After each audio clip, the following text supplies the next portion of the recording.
Baik, Assalamualaikum warahmatullahi wabarakatuh. Perkenalkan, nama saya Muhammad Atif Azali. Saya dari Prodi Teknik Pertambangan S1 dan di sini saya akan mempresentasikan hasil kerja saya tentang negara dan konstitusi.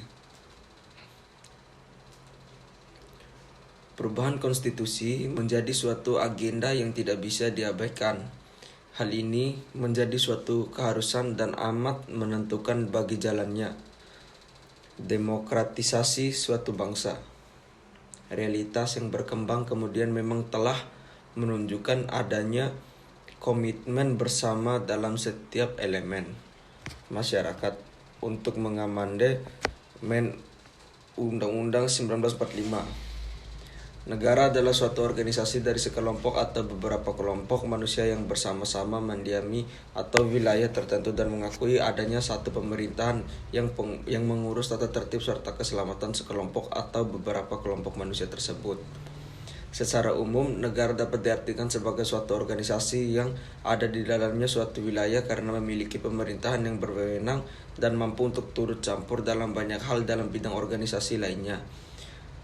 Selanjutnya, pengertian negara.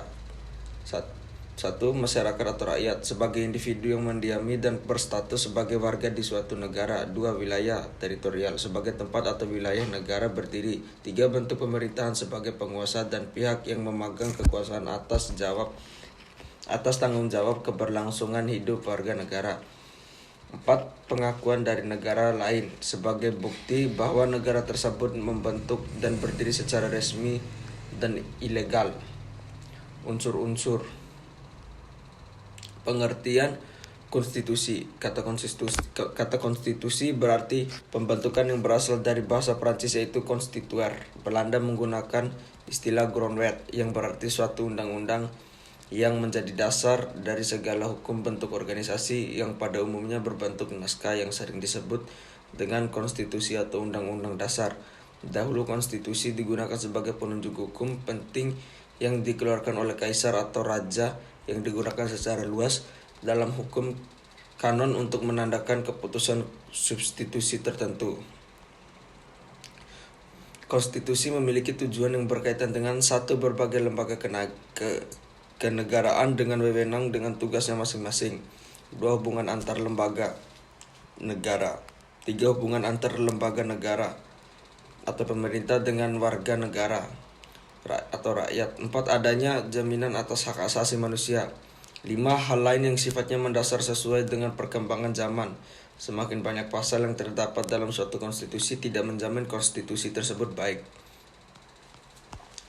Negara dan konstitusi memiliki hubungan yang sangat erat di mana konstitusi merupakan dasar negara. Dasar negara memuat norma-norma ideal yang penjabarannya dirumuskan dalam pasal-pasal yang terdapat pada undang-undang atau konstitusi, yang merupakan suatu kesatuan utuh di mana tercantum dalam pembukaan Undang-Undang Dasar 1945 dengan dasar negara Pancasila. Melaksanakan konstitusi pada dasarnya juga melaksanakan dasar negara. Hubungan negara dan konstitusi. Sebagai negara yang berdasarkan hukum, tentu saja Indonesia memiliki konstitusi yang dikenal dengan Undang-Undang Dasar 1945. Eksistensi Undang-Undang 1945 sebagai konstitusi di Indonesia mengalami sejarah yang sangat panjang hingga akhirnya diterima sebagai landasan hukum bagi pelaksanaan ketatanegaraan di Indonesia.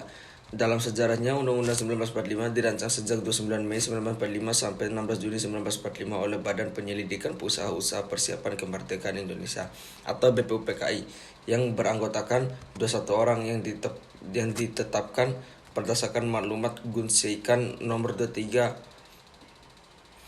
Badan ini menetapkan tim khusus yang bertugas menyusun konstitusi bagi Indonesia merdeka yang kemudian dikenal dengan nama Undang-Undang Dasar 1945.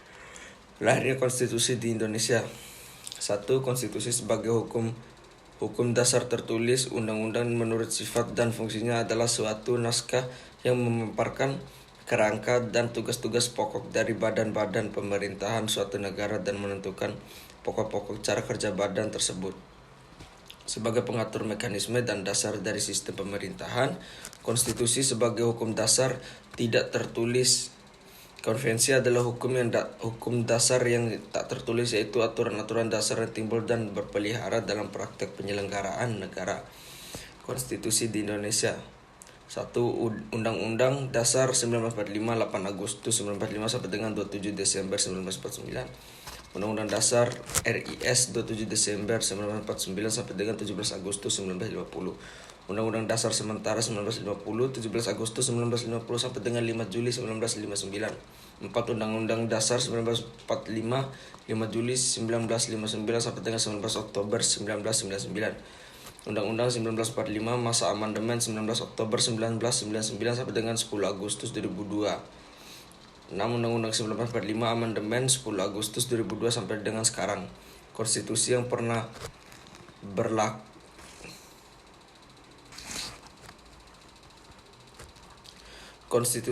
berlaku di Indonesia.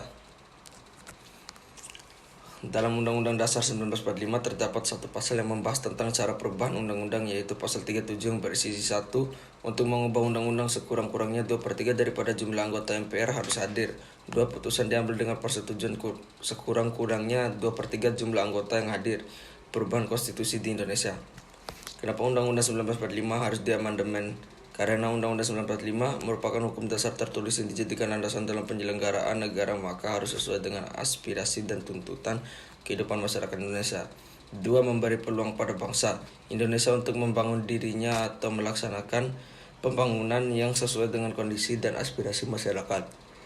Menghidupkan perkembangan politik ke arah keterbukaan. 4. Menghilangkan kesan jiwa Undang-Undang 1945 yang sentralistik dan otoriter, sebab dengan adanya amandemen ini masa jabatan presiden dibatasi, kekuasaan presiden dibatasi, sistem pemerintahan desentralisasi dan otonom.